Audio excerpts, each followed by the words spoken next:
அது இல்லாமல் நம்ம ஜிம்மோட ஸ்டைல் ஃபாலோ பண்ணுற ஸ்டைல் வந்து நார்மலாக இருக்க மற்ற ட்ரெயினர்ஸ் விட ப்ராப்பரான அசோசியேஷன் எங்கேயுமே கிடையாது. அரசன்னா நாகேஸ்வரா அந்த ரெண்டு அசோசியேஷன் வந்து ப்ராப்பராகவே இருக்கும். அவங்களுக்கு தேவை என்ன, நான் வெயிட் பண்ணேன். அப்போது நம்மளோட கேலரிஸ்ன்ற வார்த்தை வந்து நீ பயங்கரமாக மூவ் ஆகிடுச்சு. இது பண்ணதான் மசில் பயங்கரமாக டெவலப் ஆகும். இந்த ஒரு தான் செஸ்ட்டை பயங்கரமாக மாசாலிங் பண்ண முடியுங்கிறது கிடையாது. புதுசாக வரவங்க பிடி சஜஸ்டபுளான்னு கேட்டால் கண்டிப்பாக கிடையாது. நான் ஜிம் வச்சுருக்கேன், ஜிம்மோட ஓனர் அப்படின்ற தாட் இல்லாமல் ரொம்ப பொறுமையாக அட்ஜஸ்ட் பண்ணி கிளைண்ட்டுக்கிட்ட ரொம்ப பொலைட்டாக பேச ஆரம்பித்தோம் அப்படின்னா அங்கே வர மரியாதை வேறு. பொறுமையால் தான் இந்த இடத்துக்கு நான் வந்தேன்.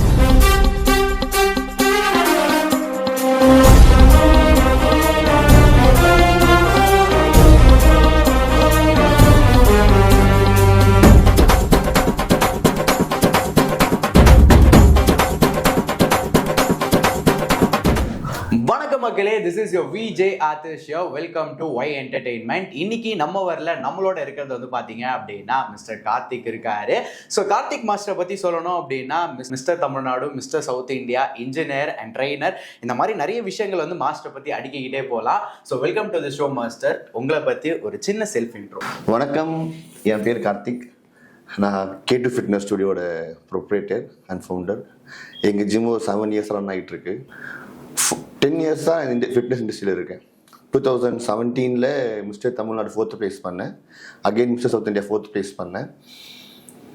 அதுக்கப்புறம் லாக்டவுனால எங்களால் கான்டெஸ்ட்டில் ஃபர்தராக பார்ட்டிசிபேட் பண்ண முடியாமல் எங்கள் பிஸ்னஸில் நாங்கள் அப்படியே ஃபோக்கஸ் பண்ணி ட்ராவல் பண்ண ஸ்டார்ட் பண்ணிட்டோம்.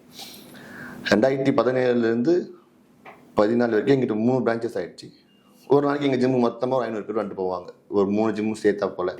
நம்ம ஜிம்மோட ஸ்டைல் ஃபாலோ பண்ணுற ஸ்டைல் வந்து நார்மலாக இருக்க மற்ற ட்ரெயினர்ஸ் விட எங்களுக்கு டோட்டலாகவே வேறு மாதிரி இருக்கும். நாங்கள் ரொம்ப ப்ராப்பராக ரைஸ் சாப்பிட்ணும், உடம்புக்கு ரைஸ் தான் முக்கியம். ப்ரோட்டீன் வந்து கம்ப்ளீட்டாக ஒரு டிஷ்யூ ரிப்பேர் பண்ணுறதுக்காக மட்டும்தான் ப்ரோட்டீனோட வேலை. ஃபேட்டில் வந்து ஜாயிண்ட்டுக்கு சப்போர்ட் எப்படி இருக்கும். டோட்டலாகவே வந்து உங்கள் ஸ்ட்ராட்டஜி வந்து ரொம்ப டிஃப்ரெண்ட். ஸோ மாஸ்டர், உங்களோட ஜேர்னி வந்து எப்படி ஸ்டார்ட் ஆச்சு? நான் காலேஜ் தான் எப்பவுமே எல்லாரும் பண்ணுற மாதிரி தான் காலேஜ் போகிறோம். அந்த ரொம்ப லீனாக இருக்கும். நம்ம போகும்போது ரெஸ்பெக்ட்லாம் இருக்காதுல்ல. ஸோ காலேஜ் முடிச்சு செகண்ட் இயர் செமஸ்டர் தேர்ட் செமஸ்டர்லேயே ஜிம் ஜாயின் பண்ணுறோம். அங்கே ஸ்டார்ட் பண்ணோம். அப்போ ஜிம்மில் போனால் அப்புன்னு ஒரு பாடி பில்டர் என்ன பண்ணுறாரு அப்படின்னா போஸ்டிங் பண்ணிருக்காரு. எங்கள் மாஸ்டர் தான் கரெக்ட் பண்ணுறாரு. அதை பார்த்து நம்மளுக்கு ஒரு கியூரியாசிட்டி இருக்கும்ல, ஸ்டார்ட் பண்ணலாம், நம்மளும் பண்ணலாம் அப்படின்னு சொல்லிட்டு அப்புறம் எங்கள் மாஸ்டர்கிட்ட போய் கேட்கும்போது எங்கள் மாஸ்டர் எல்லாம் தேவையில்லை, நிறைய செலவாகும், பண்ண முடியாது. அப்படியும் பரவாயில்ல, எங்கள் மாஸ்டர்கிட்ட ஜிம்லேயே வேலை செஞ்சு அதெல்லாம் பண்ணி 2015 யூனிவர்சிட்டி மிஸ்டர் அண்ணா யூனிவர்சிட்டி மீட் நடக்கும். அது ஃபஸ்ட்டு ஸ்டார்ட் பண்ணுறோம். அப்புறம் அங்கேருந்து அப்படியே கேரியர் ஸ்டார்ட் ஆகிடுச்சு. எங்கள் ராஜேஷ் மாஸ்டர்னு சொல்லிட்டு அவர்கிட்டருந்து அப்படியே கேரியர் ஸ்டார்ட் ஆகிடுச்சு. ஸோ இந்த 2017 அப்படின்னு பார்க்கும்போது mister south India, mister Tamil Nadu அப்படின்னு சொல்லிட்டு அந்த 4th place அப்படின்றது வந்து சீல் பண்ணியிருக்கீங்க. ஸோ அந்த ஒரு ஸ்ட்ரகிள் அப்படின்ற ஒரு விஷயம் இருக்கும்ல மாஸ்டர், கண்டிப்பாக வந்து அந்த டாப் 4க்குலாம் போகணும், டாப் 10 வந்து பெரிய விஷயம். நீங்கள் டாப் 4க்கு போயிருக்கீங்க. ஸோ அப்போ நீங்கள் போகும்போது ஃபேஸ் பண்ண ஸ்ட்ரகிள்ஸ் எல்லாம் என்ன? ப்ராப்பராக ஃபுட் இருக்காது, ரொம்ப கஷ்டமாக இருக்கும். காலேஜும் படிக்கணும், வேலைக்கும் போகணும், அதெல்லாம் வீட்டை சொல்கிற வேலையும் செய்யணும், டயட்டும் இருக்கணும். இதெல்லாம் தாண்டி அங்கே போனால் எல்லாருமே சீனியர் பிளேயர்ஸாக இருப்பாங்க. அன்னைக்கு இப்போ வந்து நிறைய அசோசியேஷன் ஆகிடுச்சு. ஒரு இப்போ திருமணம்லாம் அசோசியேஷன் ஆகிடுச்சு. அப்போ என்ன 2 அசோசியேஷன் தான் இருக்குது. ஒன்று அரசு, இன்னொன்று வந்து நாகேஷ் பெஸ்டார் சொல்லிட்டு. இவங்க 2 அசோசியேஷன் தான் பயங்கரம். அதாவது தமிழ்நாட்டில் இருக்க மொத்த பாடி பில்டர்ஸுமே அங்கே தான் சொல்லுவாங்க, வேறு எங்கேயுமே விட மாட்டாங்க. வேறு 2 அசோசியேஷன் தாண்டி ஒன்று இங்கே இல்லை இங்கே. ஏன்னா அப்போ இவங்க 2 பேர் தான் அப்பாயின்மெண்ட்டில் போய் ரொம்ப ஸ்ட்ராங்காக இருந்தாங்க. பயங்கர டஃப்பாக இருக்கும். அந்த டைமில் கான்டெஸ்ட்லாம் ரொம்ப நீங்கள் நினைக்கிற மாதிரிலாம் இப்போ நடக்கிற கான்டெஸ்ட் விட 2015, 16, 17 வந்து பயங்கர டஃப்பாக இருக்கும். எந்த ஷோஸ் போனாலும் மெடல் பண்ணுறதுக்கு ப்ராப்பரான அசோசியேஷன் எங்கேயுமே கிடையாது. அரசன்னா நாகேஸ்வரா அந்த 2 அசோசியேஷன் வந்து ப்ராப்பராகவே இருக்கும், மற்ற எங்கேயுமே இருக்காது. அன்னைக்கு மிஸ்டர் தமிழ்நாடு டைட்டில் வாங்கணும் அப்படின்னா அந்த இடத்துல யார் இருப்பாங்க, ஜட்ஜஸ் கன்ஃபியூஸ் ஆகிடுவாங்க. அன்னைக்கு பாடி பில்டர்ஸ் பண்ணுற கஷ்டங்கள் விட ஜட்ஜஸ்க்கு பிளேஸ்மெண்ட் போகிறது தான் கஷ்டமே. இன்னைக்கு எடுத்துக்கோங்களேன், நம்ம ஊரில் டீம் பாஸ் அகாடமின்னு சொல்லிட்டு ஒரு அகாடமி இருக்குது நார்த்தில். மசில் மென்டா சொல்லிட்டு ஸ்டார்ட் பண்றாங்க. 2 பேர் நல்லா ட்ரெயின், அதாவது கோச்சிங் சொல்லி கொடுக்குறாங்க. ஒரு ட்ரெயினர் ரெடி பண்றாங்க. அவங்க என்ன பண்றாங்க அப்படின்னா ஒரு ஒர்க் ஷாப் கண்டக்ட் பண்றாங்க. ஒரு 2 நாள் என்ன கத்துக்க முடியாது. ஆனா அவர் ஒர்க் ஷாப்ல அவ்வளவு சொல்லி கொடுக்க முடியும். அப்ப என்ன பண்ண, திருப்பி நீ அவங்க அப்ரோச் பண்ணணும். அவங்களுக்கு இருக்கும், நீ அவங்க மொத்த மொத்த பேக்கேஜ் கத்துக்கணும் அப்படின்னா 3 lakhs செலவு பண்ணு அப்படின்னு சொல்லுவாங்க. பண்ணுவாங்களா? யாரும் பண்ண மாட்டாங்க. அவ்வளவு ஆனா சொல்லி தரத்துக்கு அவங்க ரெடி. புரிஞ்சவங்க பண்ணுவாங்க. விவரம் புரிஞ்சவங்க பண்ணுவாங்க. டீம் பாஸ் அகாடமில ஒரு நாள் தான் நீங்க அட்வான்ஸ் பிசிக்ஸ் டிரான்ஸ்ஃபர்மேஷன் கோர்ஸ் இருக்கு, அது படிச்சுட்டாங்க அப்படின்னு எல்லாரும் அதை படிச்சுட்டாங்க. எங்க கூட டிபேட் பண்ணுவாங்க, ஆர்கியூ பண்ணுவாங்க. நீங்க உங்களுக்கு தெரியாது, நான் சொல்ல வரல. நாங்க பார்த்த கிளைண்ட்ஸ் வேற, நாங்க ஒரு கிளைண்ட் கிட்ட இருந்து நிறைய விஷயங்கள் ஃபேஸ் பண்ணியிருப்போம். அதுக்கு எங்களால முடிஞ்ச சில டிப்ஸ் நாங்கள் கொடுத்துருப்போம்ல. ஆனா மாஸ்டர், ஒரு சில மாஸ்டர்ஸ் நான் பார்த்துருக்கேன், ஒரு சில பேர் வந்து ட்ரைனர்ஸ் வந்து ஸ்ட்ரைட்டா பார்த்தோன்னே உடம்புல வந்து ஓகே நீ ஸ்ட்ரைட்டா வந்து ரைஸை கட் பண்ணிடு, கொஞ்சம் கொஞ்சமா வந்து அந்த எக்ஸ்ட்ரா திங்ஸ் எல்லாம் கட் பண்ணிடு, ப்ரோட்டீன்ஸை மட்டும் ப்ராப்பரா எடுத்துக்கோ, சிக்கன் மட்டும் எடுத்துக்கோ அப்படின்னா அது ஒரு பிளாங்காவே சொல்றாங்க. அதான் இன்னைக்கு எல்லாருக்குமே அது ஃபாஸ்டா ரிசல்ட் வரணும்ல. ப்ரோட்டீனே தேவை கிடையாது. நீங்கள் ட்ரைனிங் பண்ணுறீங்க அப்படின்னா, நீங்கள் இப்போ நல்லா ஒர்க் அவுட் பண்ணுறீங்க, எனக்கு ஒரு 2 hours ஒர்க் அவுட் பண்ணி நம்ம மசில் வந்து ஸ்ட்ரெஸ், அது ரொம்ப டென்ஷன் பற்றி ஸ்ட்ரெஸ் ஆகிட்டோம் அப்படின்னா அந்த ரெக்கவரி ஃபேஸுக்கு தான் ப்ரோட்டீன். நம்ம ட்ரைனிங் பண்ணுறதுக்கே நமக்கு எனர்ஜி தானே தேவை. எனர்ஜினா போய் என்ன பண்ண முடியும் அந்த இடத்துல? நான் டயட்டில் இருக்கேன் வேணாம். அந்த சொல்கிறாங்களே எடுத்த உடனே இப்படி கட் பண்ணுங்க, இதை கட் பண்ணிட்டாலே வெயிட் குறைய ஆரம்பிச்சிடும்ல. நம்ம ஹோல்டிங்ஸே இல்லையே உடம்புல. அவங்களுக்கு தேவை என்ன? நான் வெயிட் குறையணும். வெயிட் ஸ்கேல் ஏறி நின்னா 103 இருந்தது 73 63 வரணும், அவ்வளோதான். அது எப்படினாலும் குறைஞ்சா பரவாயில்ல, டக்குன்னு குறைஞ்சிடணும். அப்படி குறைக்கக்கூடாது. நீங்கள் ஒரு வெயிட் ஏற்ற 10 வருஷம் ஆச்சு அப்படின்னா குறைக்கிறதுக்கு அட்லீஸ்ட் ஒரு 3 to 4 years எடுத்துக்கணும். சூப்பராக குறைக்கணும் அப்படின்னா நீங்கள் ரைஸை ஃப்ரண்ட்டில் வைக்கணும். உங்கள் உடம்புக்கு எனர்ஜி கொடுக்கணும். ரைஸ் தான் எனர்ஜி. இன்ஃப்ளூயன்சர்ஸ் அப்படின்னு சொல்லிட்டு அங்கே ஒரு கூட்டம் வந்து புதுசாக வந்து வராங்க.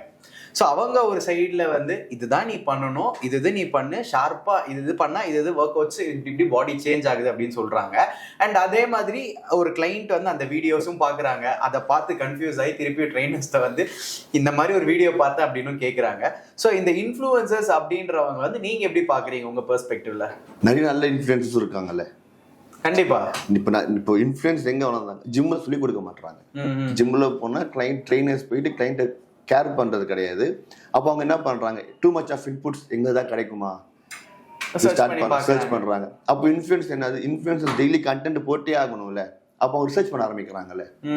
ஒரு முட்டை எடுத்தா அப்படின்னா ஒரு முட்டை தோல் மேலே எதுன்னா நம்மளுக்கு என்ன இத்தனால கிடையாதுல்ல. இப்போ நாங்கள் எல்லாருமே நாங்கள் பாடி பில்டர்ஸ் எல்லாருமே ஒரு 15-20 முட்டை டெய்லி சாப்பிட்டுட்டு தான் இருக்கும். இப்போ இந்த எக்ஸ்ல இந்த பிரச்சனை இருக்கு, இந்த ஒர்க் அவுட்ல இது இருக்கு, இதுல இது இருக்கு அப்படின்னு சொன்னா டூ மச் ஆஃப் இன்புட்ஸ் போட்டு ஆடியன்ஸை கன்ஃபியூஸ் பண்ணும்போது என்ன ஆகுதுன்னா அவங்களால எதுவுமே பண்ண முடியல. யார் சொல்றது உண்மைன்னு தெரியல. ஒரு நாளைக்கு முட்டையே வந்து ஒரு 2 முட்டை 3 முட்டைக்கு மேல போகாதீங்க அப்பெல்லாம் கூட வீடியோஸ் போடுறாங்க. ஆக்சுவலா அது இவ்வளவுதான் சாப்பிடணும் அப்படி ஏதாச்சும் ஒரு ரெஸ்ட்ரிக்ஷன் இருக்கா மாஸ்டர்? நம்ம உடம்புக்கு கிலோகிராம்ஸ் ஆஃப் ப்ரோட்டீன் தேவைப்படுது இருக்குல்ல, அது எந்த டைப் ஆஃப் ப்ரோட்டீன்ஸ் வேணா எடுத்துக்கலாம். 2 தான் சாப்பிடணும் 3 தான் சாப்பிடணும் அப்படின்னு அவங்க சொல்றாங்க. நாங்க 2-3 சாப்பிட்றது கிடையாது. யாரு பார்த்தாலுமே எந்த ஒரு பாடி பில்டர் பார்த்தாலும் மினிமம் 10-15 முட்டை சாப்பிடுவாங்க. ஜென்ரல் ஆடியன்ஸ் என்ன பண்ணாங்க? 10-15 சாப்பிட முடியல அப்படின்னா 2-3 சிக்கன் கொஞ்சம், மீன் கொஞ்சம். அப்ப என்னாச்சா எது அதிகமா சாப்பிட்டாலே பிரச்சனை. இதுலயும் ஒரு கெட்ட விஷயம் இருக்கும்ல. புரோட்டீன் அதிகமா எடுத்தா அங்கேயும் சில விஷயங்கள் இருக்கும்ல, அது உடம்பு ஹார்மா இருக்கும்ன்றதுனால 2 முட்டை சாப்பிட்டுக்கோங்க.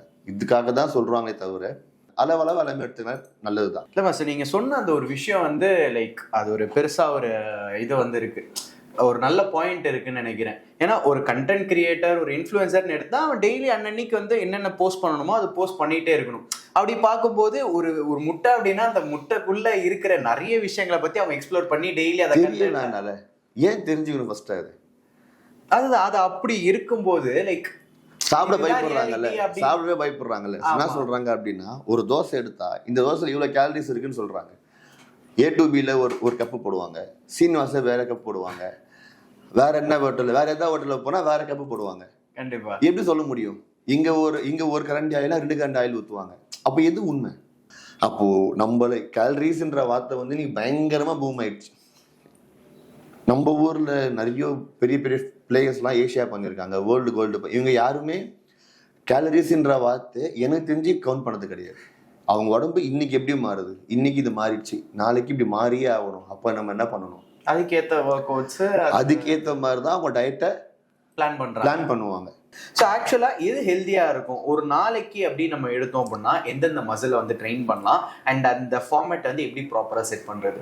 இப்படி தான் பண்ணணுன்றத ஒரு வரைமுறையே கிடையாது. ஓகே, நீங்க எப்படினாலும் ஃபாலோ பண்ணலாம். செஸ்ட் போடலாம், மறுநாள் ஷோல்டர் போடலாம், மறுநாள் ட்ரைசெப்ஸ் போடலாம், பைசெப்ஸ் போடலாம், ஸ்குவாட்ஸ் போடலாம். எப்படினாலும் ஷெட்யூல் டிசைன் பண்ணிக்கலாம். ஒர்க் அவுட் இது பண்ணாதான் மசில் வளரும், இது பண்ணாதான் மசில் பயங்கரமா டெவலப் ஆகும், இந்த ஒர்க் அவுட்டால தான் செஸ்ட்டை பயங்கரமா மாசா பில்ட் பண்ண முடியுன்றது கிடையாது. நீங்க எது பண்ணாலுமே 100% எஃபிஷியண்டா, ரொம்ப டெடிகேட்டடா, ஃபோக்கஸ்டா பண்ணீங்க அப்படின்னா கண்டிப்பா மசில் ஏறும். இந்த ஹையரிங் அப்படின்னு வரும்போது மாஸ்டர், ஒரு ஜெனரல் பெர்ஸ்பெக்டிவ்ல எல்லாருக்குமே ஒரு டவுட் இருக்கு. ஜிம்முக்கு போகணும் அப்படின்னு யாரெல்லாம் ஆசைப்படுறாங்களோ எல்லாருக்குமே ஒரு டவுட் இருக்கு. என்னன்னா, இப்போ நான் வந்து ஜிம்முக்கு வரேன், ஃபீஸ் பே பண்றேன், ஓகே. இதை தாண்டி பிடி பர்சனல் ட்ரைனிங் அப்படின்ற ஒரு விஷயமும் இருக்கு. இப்போ நான் பர்சனல் ட்ரைனிங்க்கு வந்து காசு பே பண்ணால் மட்டும்தான் என்னால் டிரான்ஸ்ஃபார்ம் ஆக முடியும், அதுதான் வந்து ப்ராப்பராக இருக்கும் அப்படின்னு நினச்சிக்கிட்டு ஒரு சில பேர் அப்படியே பின் தங்கிடுறாங்க. ஸோ இது எப்படி பார்க்குறீங்க? ஒரு பிடி அப்படின்றது ரொம்ப இம்பார்ட்டண்ட்டா? புதுசாக வரவங்களுக்கு அது சஜஸ்டபிளா? புதுசாக வரவங்களுக்கு பிடி சஜஸ்டபிளான்னு கேட்டால் கண்டிப்பாக கிடையாது. ஒரு 3-4 மந்த் கற்றுக்கோ. ஜென்ரல் ட்ரைனிங்கை ஃபர்ஸ்ட் நல்லா கற்றுக்கோ. இப்போ நல்லா பண்ணிட்டேன், நான் அடுத்து கொஞ்சம் நல்லா பண்ணணும் அப்படின்னும் போது ஒரு ட்ரெயினர்கிட்ட போய் கேட்டேன் அப்படின்னா எடுக்கிற எங்களுக்கும் இன்ட்ரெஸ்டாக இருக்கும், பண்ணுறவனுக்கும் இன்ட்ரெஸ்டாக இருக்கும்.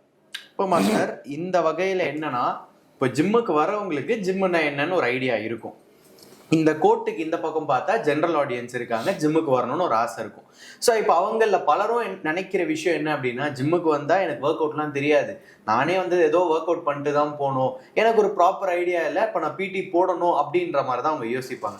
உண்மையாக ஒரு ஜிம்முன்னு எடுத்தால் ஜென்ரல் ட்ரைனர்ஸ் வந்து எப்படி இருப்பாங்க, ஜென்ரல் ட்ரைனர்ஸ் இருப்பாங்களா, பிடி வந்து எந்த அளவுக்கு வந்து புஷ் பண்ணும், ஜென்ரல் ட்ரைனிங் வந்து எந்த அளவுக்கு புஷ் பண்ணும்? எல்லா ஜிம்முமே ஜென்ரல் ட்ரைனர்ஸ் கண்டிப்பாக இருப்பாங்க. ஜிடி இல்லாமல் ஜிம் இருக்கவே இருக்காது. ஏன்னா அந்த ஜிடிலேருந்து தான் அவனால பிடியே கன்வெர்ட் பண்ண முடியும். ஜென்ரல் ட்ரைனிங் கண்டிப்பாக இருக்கும். நீங்கள் பிலீவ் பண்ணுறீங்களா இல்லையான்றது தான் விஷயம். ஒரு ஜிம்மில் போனால் ஒருத்தர் பயங்கர மாஸ்டாக இருப்பார், அவர் சொல்லி கொடுத்தா தான் கரெக்டாக இருக்கும்ன்ற ஒரு தாட் இருக்கும். அதுவே தப்பு, அதுவே தப்பு. நம்ம அவங்க கிட்ட போகணும் அப்படின்னா பிடி போட்டால் தான் நம்மளால அங்கே போகவே முடியும். அப்போ அங்கே அவர் போய் என்ன பண்ண போறாரு, அதே 1 2 3 தான் அவர் எடுக்க போறாரு. ஜென்ரல் ட்ரைனிங்கை பிலீவ் பண்ணுங்க. ஸோ மாஸ்டர், இப்போ நீங்க இவ்வளோ வருஷமா வந்து இந்த இண்டஸ்ட்ரியில வந்து இருக்கீங்க. ஸோ இந்த ஃபீல்டில் நீங்க கத்துக்கிட்ட பாடம் என்ன? இது வரையும், இந்த நாள் வரையும் ஒரு அட்வைஸா வந்து வியூவர்ஸுக்கு சொல்லணும், பார்க்குறவங்களுக்கு ஒரு சின்ன அட்வைஸா சொல்லணும்னா? பொறுமை. நான் ஸ்டார்ட் பண்ணும் போதெல்லாம் பயங்கரம் பிரச்சனைகள், திறக்கவே கூடாது அப்படின்ற அளவுக்கு தான் பிரச்சனை பண்ணாங்க. நீ திறக்கவே கூடாது, என்ன பண்ணுறேன்னு பார்க்கலாம் அப்படின்னு சொல்லிட்டு பொறுமையாக இருந்து நம்மளுக்கு என்ன தேவை, ஆக்சுவலாக உடம்பு தான் கோவப்படுவான் அப்படின்றது தான் வந்து எல்லாரோட தாட்டுமே. அது இல்லாமல் நம்ம ஒருத்தங்கிட்ட ஸ்டெப் டவுன் பண்ணி இறங்கி பொறுமையாக பேசும்போது அங்கே வர மரியாதையே வேற. நான் கோவப்படுவேன்னு சொல்ல கெத்தாக இருக்கும், ஆனால் அங்கே வர ரெஸ்பெக்ட் நம்மளுக்கு கிடைக்காது. நீங்கள் பொறுமையாக இல்லை பரவாயில்ல, நான் ஜிம் வச்சுருக்கேன், ஜிம்மோட ஓனர் அப்படின்ற தாட் இல்லாமல் ரொம்ப பொறுமையாக அட்ஜஸ்ட் பண்ணி கிளைண்ட்டுக்கிட்ட ரொம்ப பொலைட்டாக பேச ஆரம்பித்தோம் அப்படின்னா அங்கே வர மரியாதை வேறு. பொறுமையால் தான் இந்த இடத்துக்கு நான் வந்தேன். அண்ட் ஷோவோட முடிவில் ஒரு விஷயம் சொல்லணும் அப்படின்னா, மாஸ்டர் ஆரம்பத்தில் பேச ஆரம்பித்ததுலேருந்து இப்போ வரையுமே சரி, அவர் சொன்ன ஒரே ஒரு விஷயம் ரொம்ப டீப்பாக இருக்குது. அவர் எல்லா விஷயத்துலையுமே அதை வந்து சொன்னார். என்னன்னா, பொறுமையாக இருக்கணும். நீங்கள் பாடி டிரான்ஸ்ஃபார்ம் பண்ணணுமா, பொறுமையாக இருங்க. உங்கள் பிஸ்னஸை வந்து நீங்கள் நல்லா கொண்டு வரணுமா, பொறுமையாக இருங்க. ஸோ அவர் அந்த ஒரு பொறுமைக்கு வந்து அந்த அளவுக்கு இம்பார்ட்டன்ஸ் கொடுத்துருக்காரு. அண்ட் அவர் லைஃப்லேயும் வந்து பர்சனலாக வந்து அதை வந்து இம்ப்ளிமெண்ட் பண்ணியிருக்காரு. ஸோ உங்களுக்குமே வந்து இந்த செஷனில் ஒரு சின்ன ஒரு விஷயம் நீங்கள் எடுத்துகிட்டு போகலாம் அப்படின்னா பொறுமை. அது அவரோட எக்ஸ்பீரியன்ஸ்லேருந்து சொல்லியிருக்காரு. Experience is very important. அந்த வகையில் அவர் ஒன்று சொல்கிறாருன்னா நீங்களும் ட்ரை பண்ணி பாருங்கள். அண்ட் உங்கள் வாழ்க்கையிலும் நிறைய சேஞ்சஸ் வந்து பார்க்கலாம். And okay guys, thank you. This is your VJ Aadish.